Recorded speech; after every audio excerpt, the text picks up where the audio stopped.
I was sitting on my back patio in Phoenix, Arizona, enjoying my Sunday morning coffee when I heard the unmistakable sound of someone rummaging around the side of my house. The temperature was already climbing toward 90 degrees, even though it was barely 8 in the morning, typical for late May in the Valley of the Sun.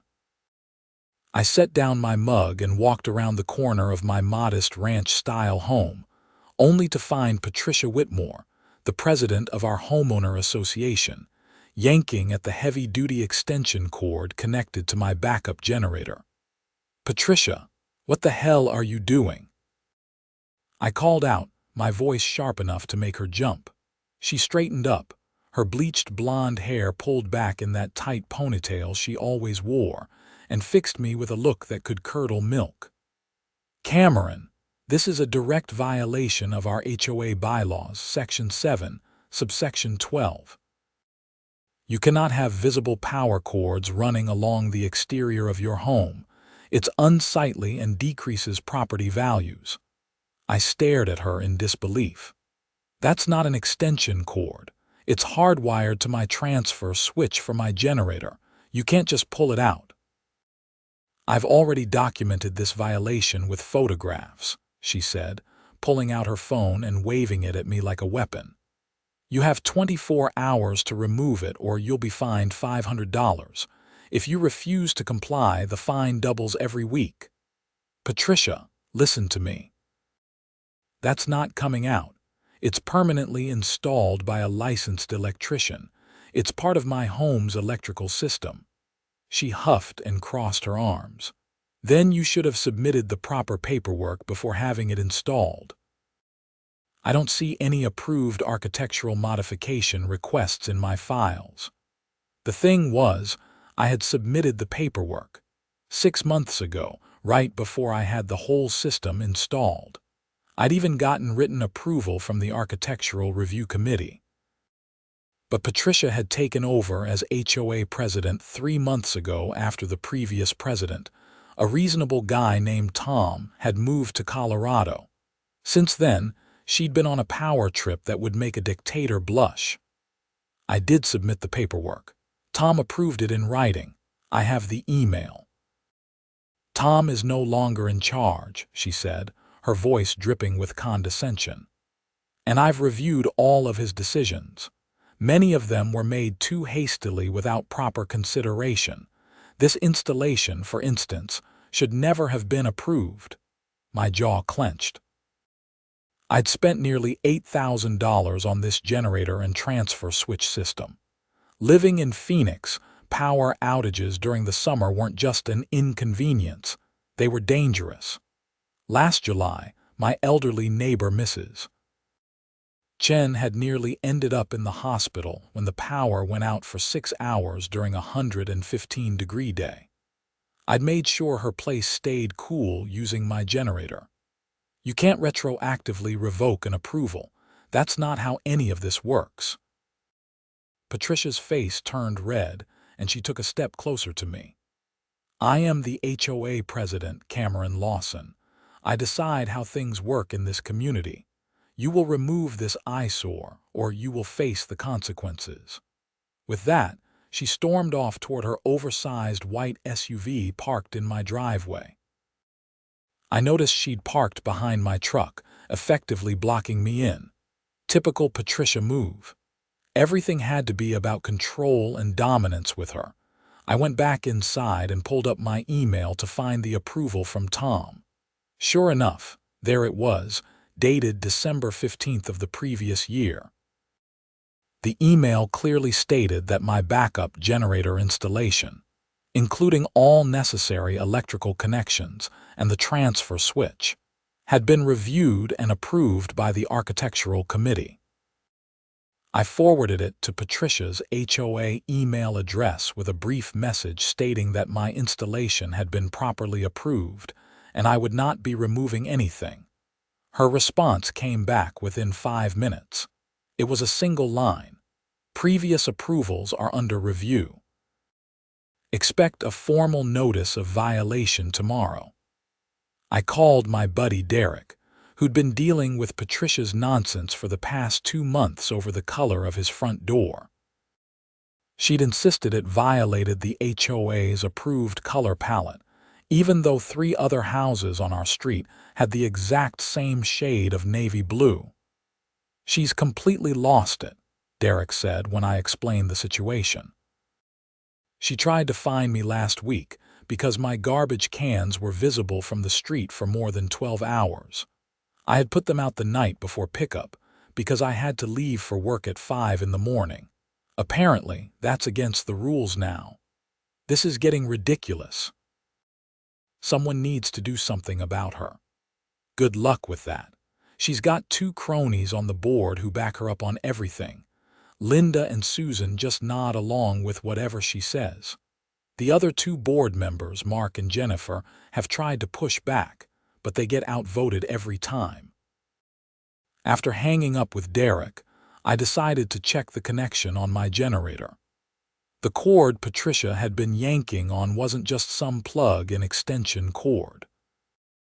It was a permanent installation, with the wiring running through a weatherproof conduit that connected to the transfer switch inside my garage. The transfer switch was then hardwired into my home's main electrical panel. There was literally no way to just remove it without dismantling a significant portion of my electrical system. The next morning, I found a formal notice of violation stuck to my front door with packing tape. The letter, printed on official HOA letterhead, informed me that I had 24 hours to remove the unauthorized extension cord or face a $500 fine. It also mentioned that failure to comply would result in escalating fines and potential legal action. I took a photo of the notice and sent it to my lawyer, Greg Martinez, who I'd used for my real estate closing when I bought the house 3 years ago. Greg called me back within an hour. "This is insane. You have documented approval for the installation. She can't just revoke it because she feels like it." That's what I told her. "What are my options here?" "Well, you can ignore her and let her fine you, then we can fight it. Or you can try to work with the board to remove her. How many homeowners are in your community?" "About 200 houses." "Then you'd need signatures from a significant portion to call for a special meeting and a vote of no confidence. Check your HOA bylaws for the specific requirements. In the meantime, don't remove anything from your house. Document everything she does. Save all emails. Take photos of any notices, and if she shows up at your house again, I'd suggest recording the conversation if you're outside where there's no expectation of privacy." I spent that evening reading through our HOA bylaws, a mind-numbing document that ran to 47 pages of legal jargon. According to Article 8, Section 3, a special meeting could be called if 20% of homeowners submitted a written request to the board. That meant I needed 40 signatures.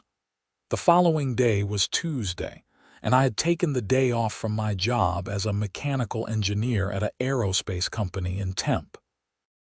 I printed out 45 copies of a petition requesting a special meeting to review the HOA president's recent actions and decisions. Then I started walking the neighborhood. My first stop was Mrs. Chen's house.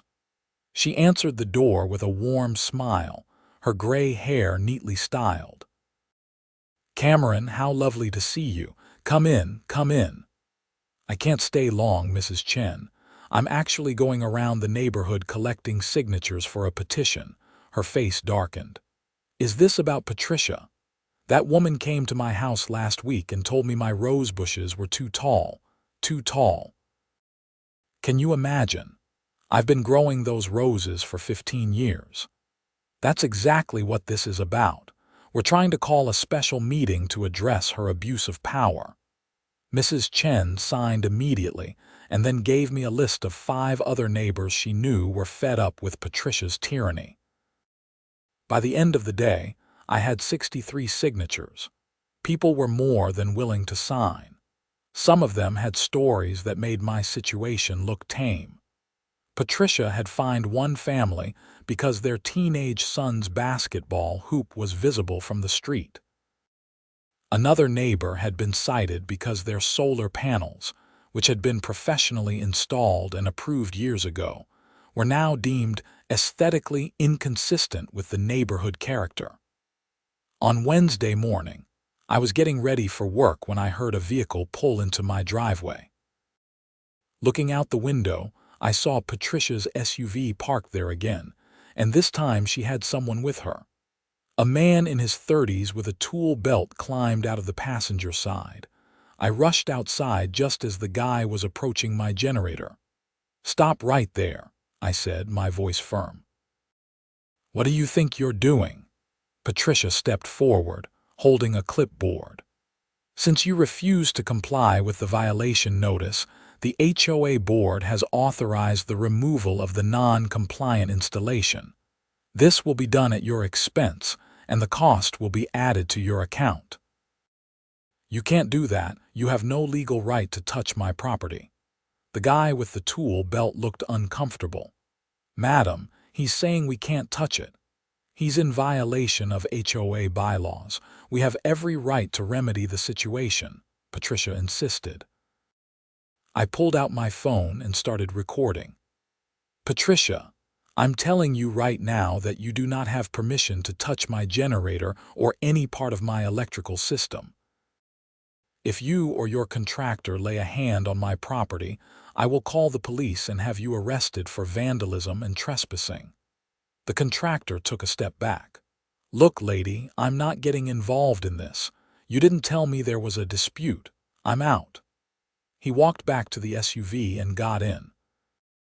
Patricia's face turned purple. "You can't threaten me." "That's not a threat. That's a statement of fact. You have no legal authority to modify my home's electrical system. I have documented approval for this installation and my lawyer is already involved." "Your lawyer?" She let out a harsh laugh. "Do you have any idea how much money this HOA has in legal fees? We'll bury you in litigation." "That's HOA money, Patricia. The homeowner's money. I wonder how they'll feel when they find out you're wasting their funds on frivolous lawsuits because you're on a power trip." She jabbed her finger at me. "You haven't heard the last of this." Then she stormed back to her SUV and peeled out of my driveway fast enough to leave rubber marks on the concrete. I immediately called Greg and sent him the video I'd just recorded. "Perfect," he said after watching it. She just threatened to waste HOA funds on litigation over an approved installation. That's a breach of her fiduciary duty to the HOA. Keep that video safe. How's the petition going? I've got 63 signatures. I'm taking it to the board tomorrow night. There's a regular meeting scheduled. Excellent. I'll draft a formal letter to the board outlining the situation and demanding that all fines be rescinded. I'll also include the documentation of your approved installation. This should be pretty straightforward." That night, I got a call from Jennifer Rodriguez, one of the board members Derek had mentioned. She was one of the two who had been pushing back against Patricia's more extreme decisions. "Cameron, I heard about what happened this morning. Patricia shouldn't have done that. You're on the board. Can't you do something about her?" "I've been trying. So has Mark. But she's got Linda and Susan completely under her thumb. The three of them vote as a block on everything. It's like reasoning with a brick wall. I've got a petition with over 60 signatures requesting a special meeting. I'm presenting it tomorrow night." There was a long pause. "That's more than enough.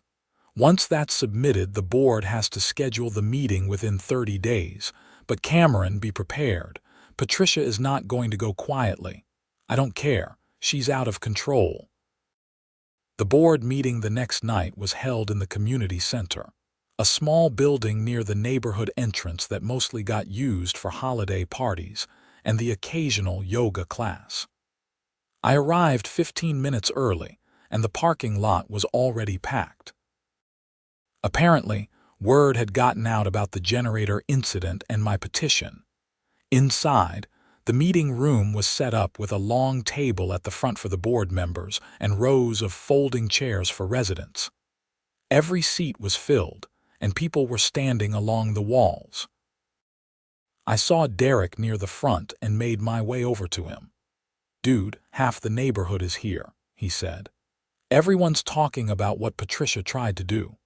Patricia arrived exactly at 7, flanked by Linda Chen, who despite sharing a last name was no relation to my neighbor Mrs. Chen, and Susan Martinez.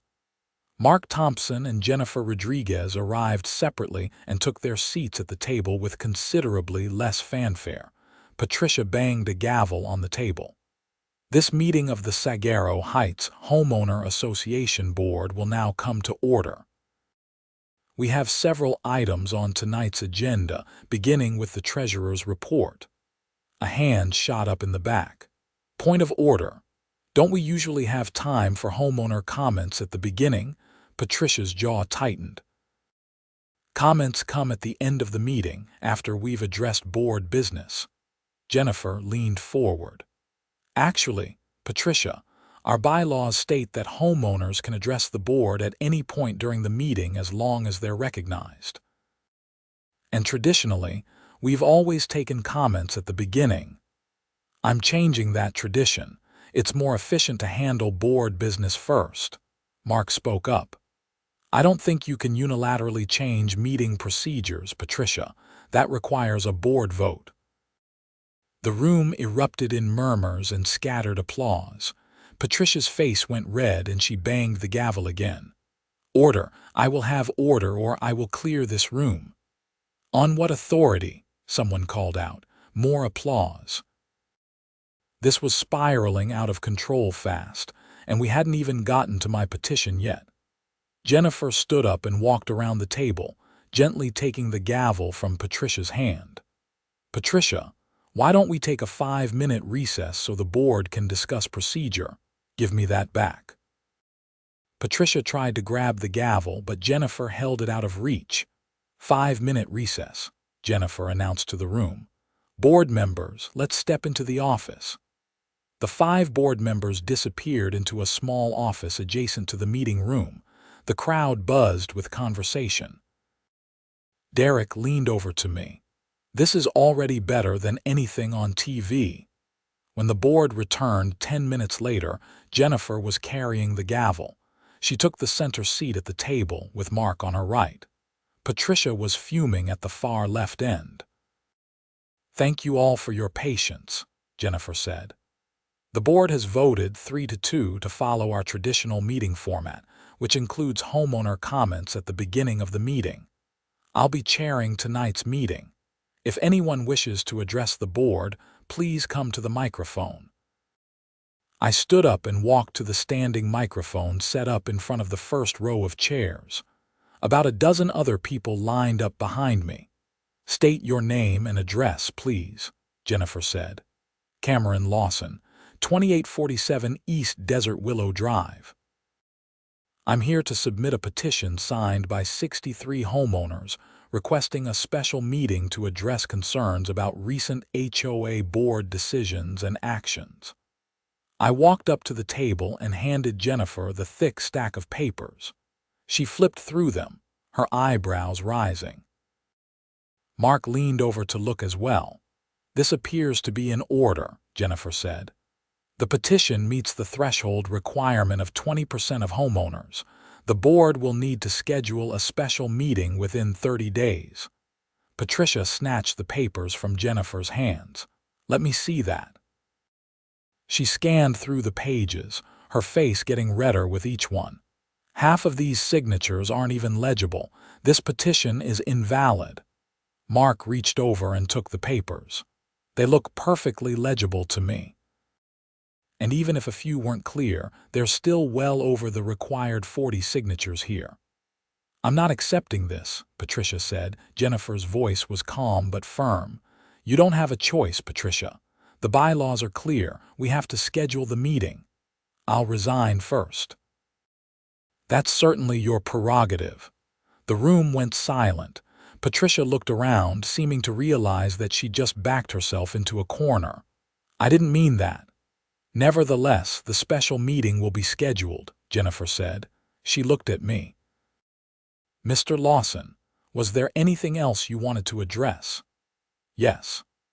On Monday, Patricia Whitmore issued me a violation notice for my backup generator installation, claiming it was never properly approved. I have documentation showing that it was approved by the previous architectural committee. On Wednesday morning, she showed up at my house with a contractor and attempted to have the installation removed without my permission. I have video of the incident. More murmuring from the crowd. Jennifer looked troubled. "Patricia, is this true?"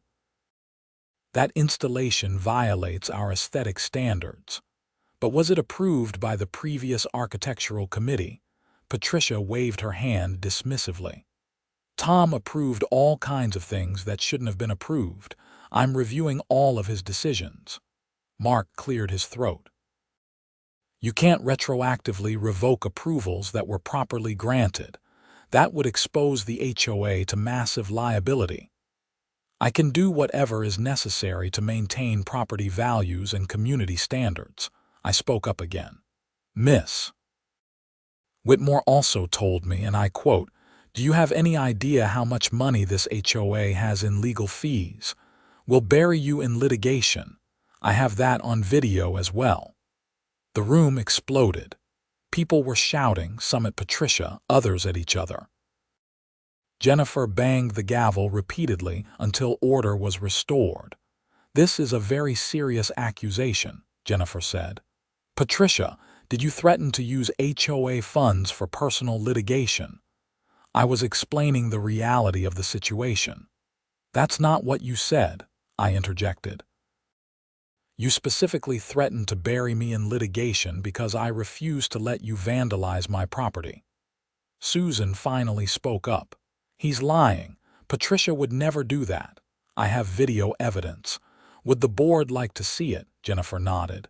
"Yes, please." I pulled out my phone and played the video on full volume. Patricia's voice came through crystal clear. "Do you have any idea how much money this HOA has in legal fees? We'll bury you in litigation." The room erupted again. Jennifer didn't even try to restore order this time. She just let people vent for a solid minute before using the gavel. "The board needs to discuss this in executive session," Jennifer announced. "We're going to take a 30-minute recess." The board filed back into the office. The crowd broke into smaller groups, everyone talking at once. Derek came over to me, grinning. "Dude, you're like a folk hero right now. 3 people just asked me if you're running for the board."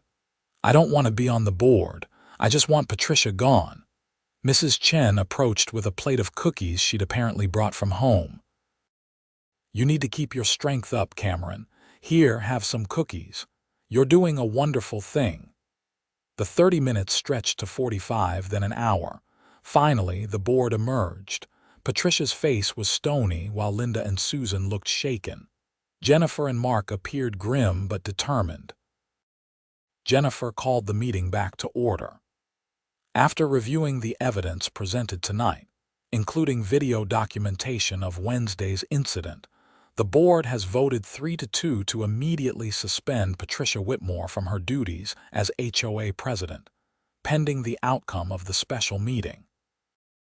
Additionally, all violations issued by Ms. Whitmore in the past 30 days are hereby rescinded, pending individual review by the full board. Finally, the board votes to formally apologize to Mr. Lawson for the harassment he has endured and to reimburse him for any legal fees incurred as a result of this situation. The room burst into applause. Patricia stood up, knocking her chair backward. "You can't do this to me. I'll sue. I'll sue all of you." "You're welcome to consult with an attorney," Jennifer said calmly, "but the board's decision is final. Mark Thompson will serve as acting president until the special meeting." Patricia grabbed her purse and stormed out of the room, with Linda and Susan trailing behind her like lost puppies. The meeting continued for another hour, covering various routine items that had been on the agenda. People kept coming up to me, shaking my hand and thanking me. It was surreal. When I finally got home that night, I was exhausted but relieved. I'd done it. Patricia was suspended and the nightmare seemed to be over. I should have known better. The next morning, I woke up to find my generator was gone. Not just disconnected, but completely removed from its concrete pad behind my house. The conduit had been cut, leaving exposed wires, and the transfer switch inside my garage had been ripped out of the wall, leaving a gaping hole in the drywall and more exposed wiring dangling from my electrical panel. I immediately called the police. 2 officers arrived within 20 minutes, and I showed them the damage. The generator alone had cost $4,500, and the transfer switch was another $1,800. The installation had been the rest of the $8,000. You know who might have done this? The older officer, a sergeant named Williams, asked. I have a pretty good idea. The president of our HOA, Patricia Whitmore, has been trying to force me to remove this generator all week. Last night, she was suspended from the board. This seems like retaliation. That's a serious accusation. Do you have any evidence that links her to this? I showed them the videos from earlier in the week and explained the whole situation. Sergeant Williams took notes and photos of the damage. We'll need to investigate, but based on what you're telling me and the timing of events, there's definitely probable cause to talk to Miss Whitmore. Do you have her address? I gave them Patricia's address. She lived 4 streets over in a house that was easily twice the size of mine. After the officers left, I called Greg. Jesus Christ, he said when I explained what had happened. That's grand theft and vandalism. Probably criminal mischief too, depending on how Arizona statutes define it. Take photos of everything. Get a licensed electrician out there to document the damage and provide an estimate for repairs. This is now a criminal matter, not just an HOA dispute. I called the electrician who'd done the original installation, a guy named Roberto who ran his own business. He arrived within 2 hours, took one look at the damage, and whistled. Someone really didn't want this here, he said. This wasn't just removed, this was destroyed. Look at how the conduit was cut. They used bolt cutters, and the transfer switch, that was ripped right out of the wall. They didn't even bother to disconnect it properly. You're looking at about $6,000 in parts and labor to fix all this, not counting the generator itself.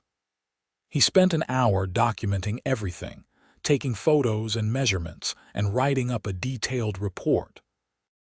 When he handed me the estimate, I felt sick. Even if insurance covered some of it, my deductible was $2,000. That afternoon, Sergeant Williams called me back. Mr. Lawson, we spoke with Patricia Whitmore. She denied any involvement in the theft or vandalism.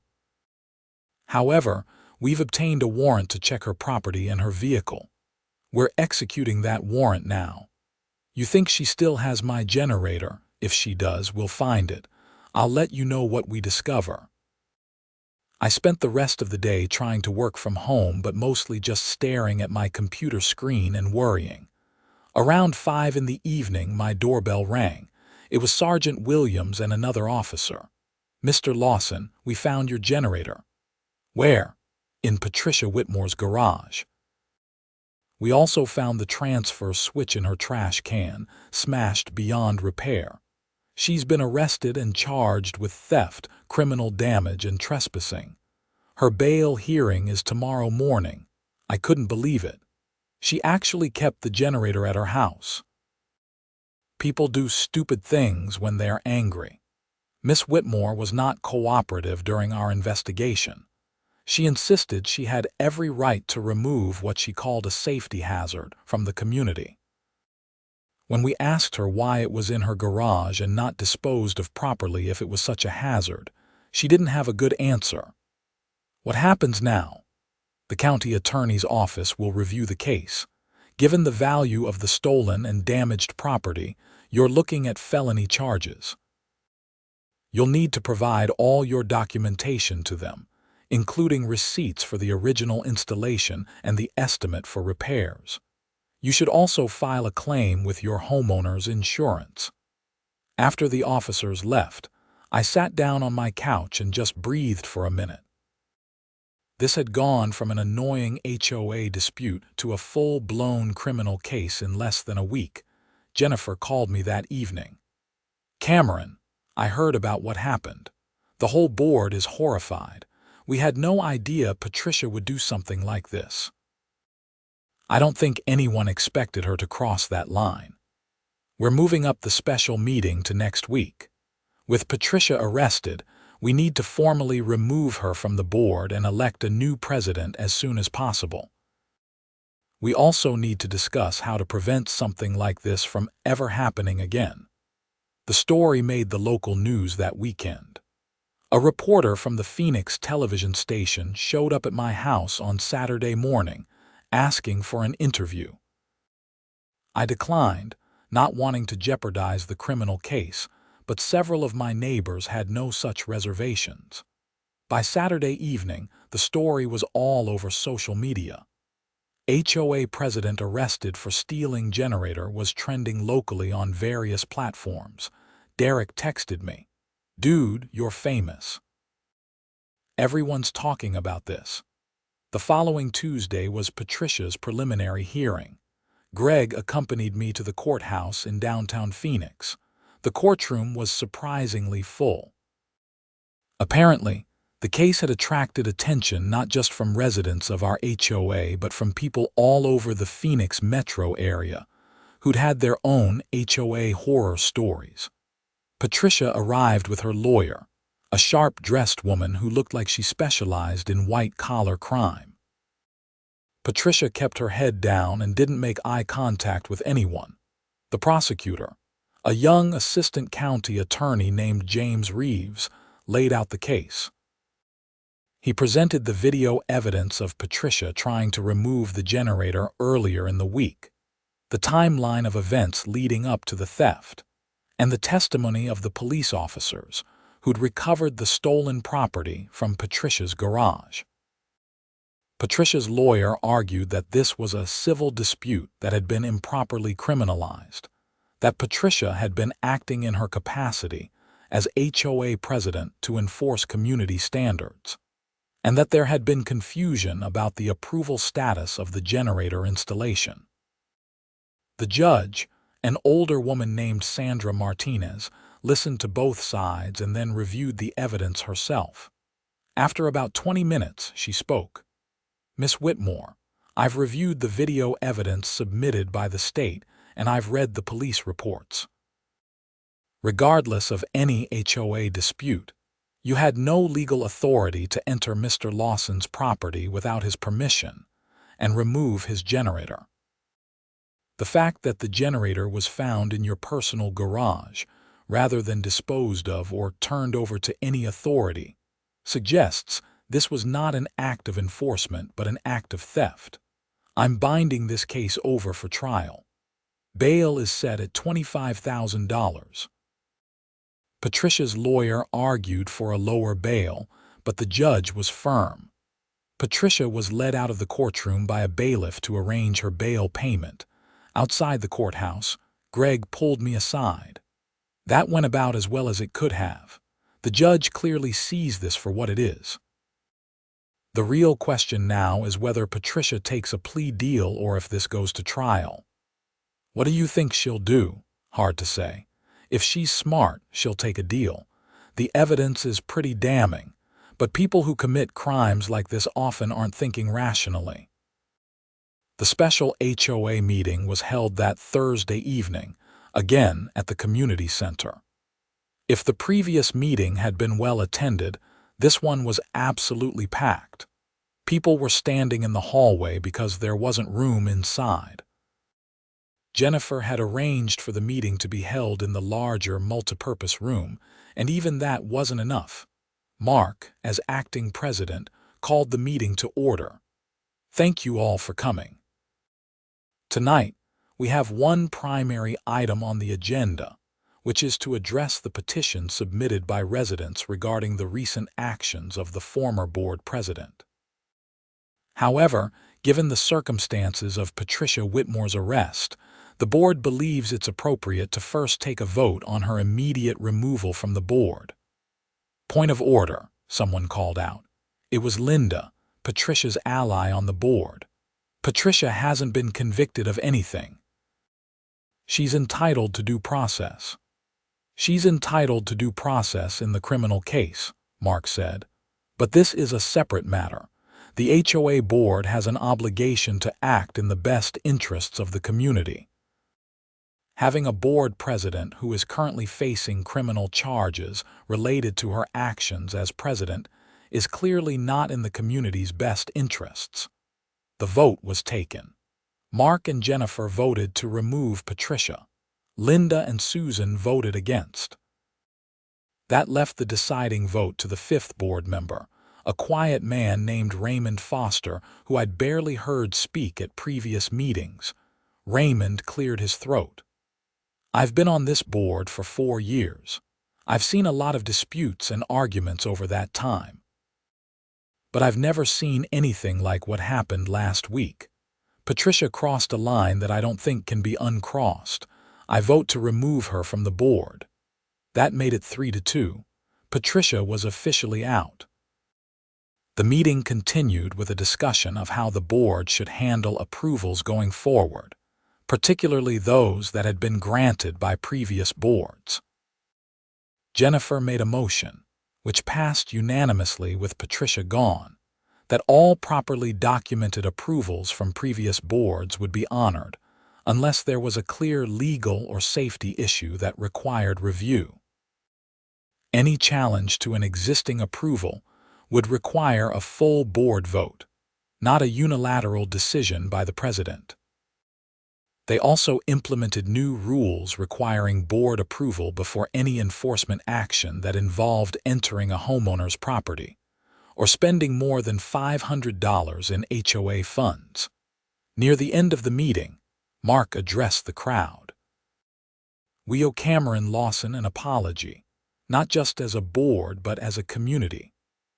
One of our members went rogue and committed criminal acts that have embarrassed all of us and violated the trust that should exist in a homeowner association.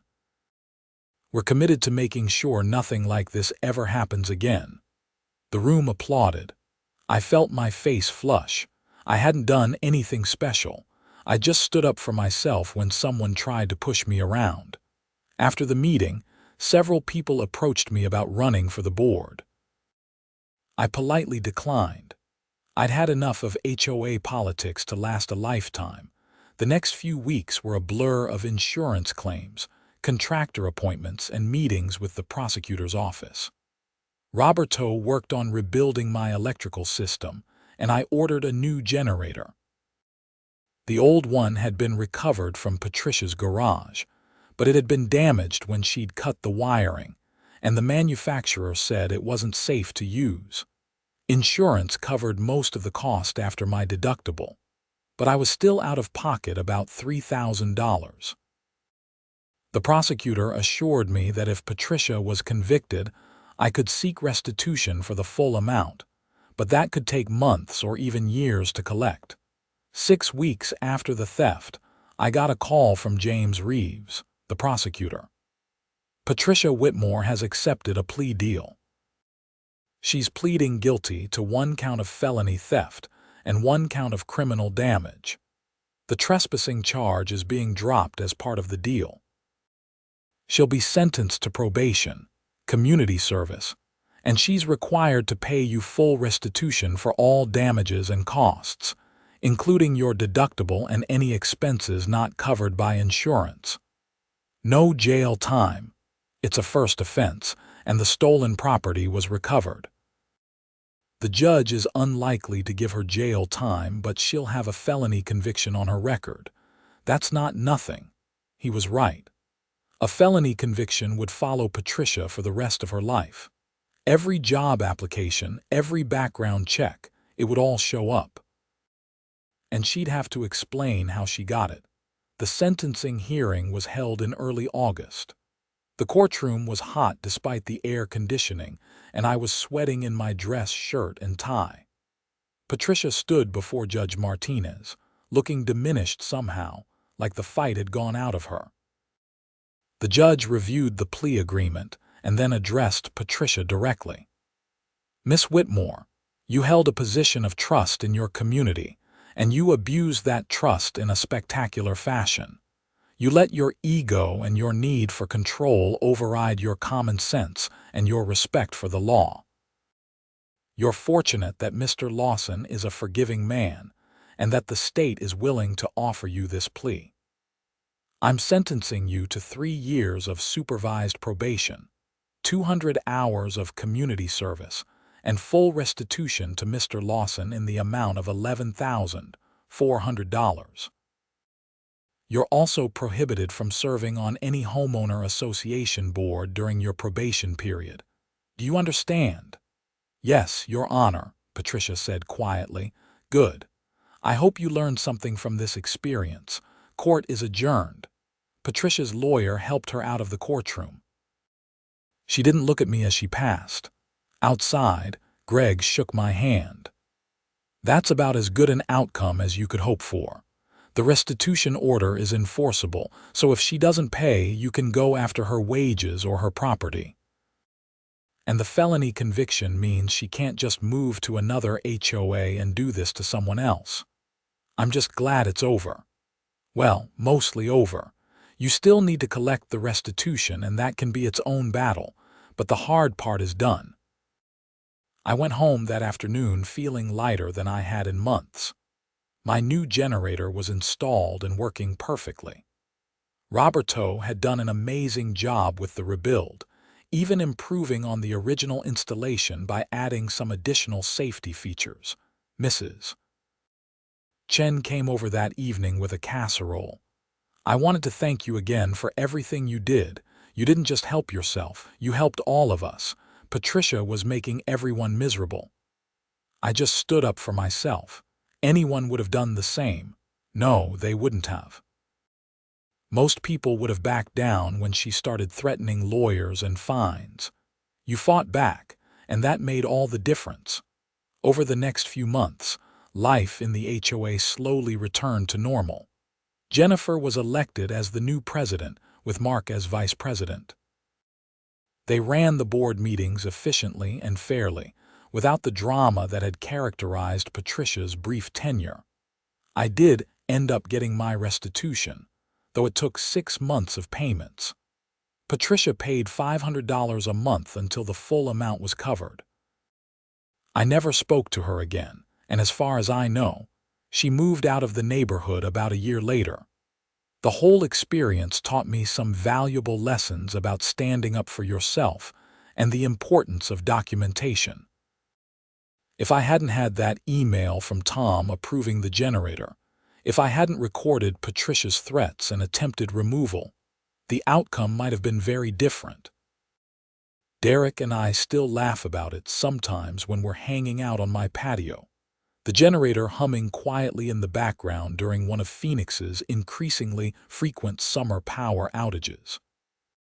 He likes to joke that I should write a book about it, title it something like "How to Fight Your HOA and Win." I always tell him nobody would believe it. The thing about HOA disputes is that they're supposed to be about maintaining property values and community standards. They're supposed to be reasonable disagreements between neighbors about things like paint colors and lawn care. They're not supposed to escalate into criminal acts and felony convictions. But when you give someone a little bit of power, even something as trivial as being president of a homeowner association, some people can't handle it. They let it go to their heads. They start believing that their authority is absolute, that they can do whatever they want without consequences. Patricia learned the hard way that there are always consequences. Your actions always catch up with you eventually, especially when you're arrogant enough to keep a stolen generator in your own garage. These days, I serve on the Architectural Review Committee. Not because I want power or control, but because I want to make sure that what happened to me doesn't happen to anyone else. We review every application fairly and consistently. We follow the rules. We don't make arbitrary decisions based on personal vendettas. And we definitely don't steal people's generators. The neighborhood is better now. People actually enjoy the HOA meetings instead of dreading them. We have community events that people show up to, not because they're mandatory, but because they're fun. We look out for each other. Last summer, when Mrs. Chen's air conditioning went out during a heat wave, 3 different neighbors, including me, offered to let her stay at their houses until it was fixed. That's what a community is supposed to be about. People helping each other, not fighting over nonsense. I still have all the documentation from the case filed away in a box in my garage. The emails, the videos, the police reports, the court documents. Sometimes I think about throwing it all away, but then I remember that it might be useful someday. Not for me, but for someone else who finds themselves in a similar situation. Because the thing about HOA Karens is that there's always another one out there somewhere, making someone's life miserable over something petty and stupid. And those people need to know that they can fight back, that they can win, that they don't have to just accept abuse from someone on a power trip. My generator still runs perfectly. Roberto's installation was even better than the original. During monsoon season, when the power goes out and the whole neighborhood goes dark, my house stays lit. My air conditioning keeps running. My refrigerator keeps my food cold, and every time I fire up that generator, I think about Patricia and her absolutely baffling decision to steal it. She could have just accepted that she was wrong. She could have backed down, saved face, moved on. Instead, she doubled down on her bad decisions and ended up with a felony conviction and a permanent mark on her record. Pride really does come before a fall. The final chapter of the Patricia saga came about 18 months after the sentencing, when I was walking my dog past what used to be her house. There was a for sale sign in the yard and a moving truck in the driveway. I didn't see Patricia, but I saw her husband loading boxes into the truck. He looked tired and defeated. I felt a moment of sympathy. He'd been a nice enough guy, always friendly when I'd run into him at the grocery store or the gas station. He'd gotten caught up in his wife's drama through no fault of his own. I wondered if they were still together, or if the whole ordeal had ended their marriage too. Derek says I should feel sorry for Patricia, that she clearly had some issues that went beyond just being a bad HOA president. Maybe he's right. Maybe she was dealing with things I didn't know about. Maybe the power trip was her way of feeling in control when other parts of her life were falling apart. But I also know that mental health issues and personal problems don't excuse criminal behavior. Lots of people have problems. Most of them don't steal their neighbor's property and destroy their electrical system out of spite. The new family that moved into Patricia's house was great. Young couple with 2 small kids and a golden retriever that my dog loved to play with. They were friendly and normal and didn't try to tell anyone what they could or couldn't do with their property. Life went on. Work was busy. I got promoted to senior engineer and took on more responsibility at the aerospace company. I started dating someone, a woman named Alina Ortiz who worked in the HR department. She thought the whole generator story was hilarious and still teases me about it. You know, most people just pay their HOA fines and move on, she said once while we were having dinner. Most people haven't met Patricia Whitmore, fair point. Looking back on the whole thing now, almost 2 years later, it seems almost surreal. Did all of that really happen over an extension cord? Well, not really an extension cord, but that's what Patricia thought it was. That's what started the whole mess. If she had just listened when I explained that it was hardwired to the transfer switch. If she had just looked at the documentation I sent her. If she had just been reasonable for 5 minutes, instead of letting her ego and her need for control override everything else.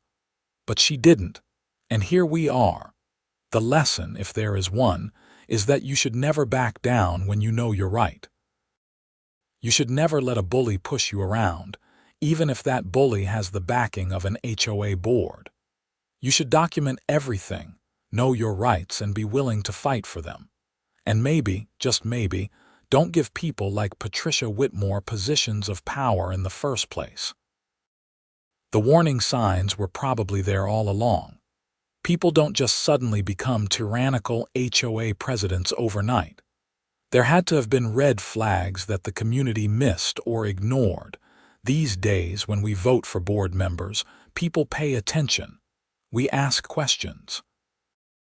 We make sure the people we're electing are reasonable, level-headed individuals who understand that being on an HOA board is about serving the community, not ruling over it. Jennifer has been fantastic as president. She runs tight meetings, listens to homeowners' concerns, and makes decisions based on what's actually in the bylaws rather than her personal preferences. Under her leadership, the HOA has approved 3 solar panel installations, 2 xeriscaping projects, and 4 generator installations just like mine. Nobody's extension cords have been stolen. Nobody's been threatened with burial in litigation.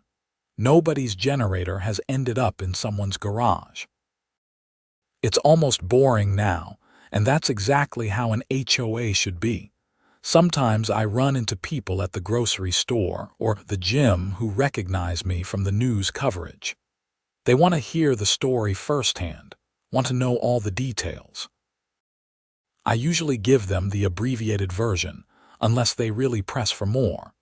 The story always ends the same way, with Patricia accepting the plea deal, paying the restitution, and moving away. With my generator working perfectly and my electrical system better than ever. With the HOA functioning like it's supposed to without drama and criminal charges. It's a good ending, all things considered. Nobody got seriously hurt. Justice was served. The community learned and grew from the experience. And I learned that even something as simple and straightforward as a properly installed and approved backup generator can turn into a nightmare if the wrong person decides to make it their mission to destroy you.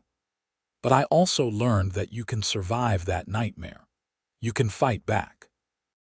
You can win. And on the other side, life goes on better than before. My generator still sits on its concrete pad behind my house, humming to life whenever the power goes out. The hardwired connection to the transfer switch still runs through its weatherproof conduit, just like Roberto installed it. Just like Tom approved it. Just like it was always supposed to be. And Patricia Whitmore. She's just a cautionary tale now. A story we tell at neighborhood barbecues about what happens when someone lets a tiny bit of power go to their head. A reminder to always vet your HOA board candidates carefully. But mostly, she's just gone. Moved on to whatever comes next for someone with a felony conviction and a history of spectacularly poor decision-making. I don't think about her much anymore. I'm too busy living my life, enjoying my home, and being grateful that I live in a community where people finally learned the difference between reasonable governance and petty tyranny. The generator cord that started it all is still right where it's always been, hardwired and permanent and not going anywhere, just like it should be. Just like I told Patricia it was from the very beginning, if only she'd listened.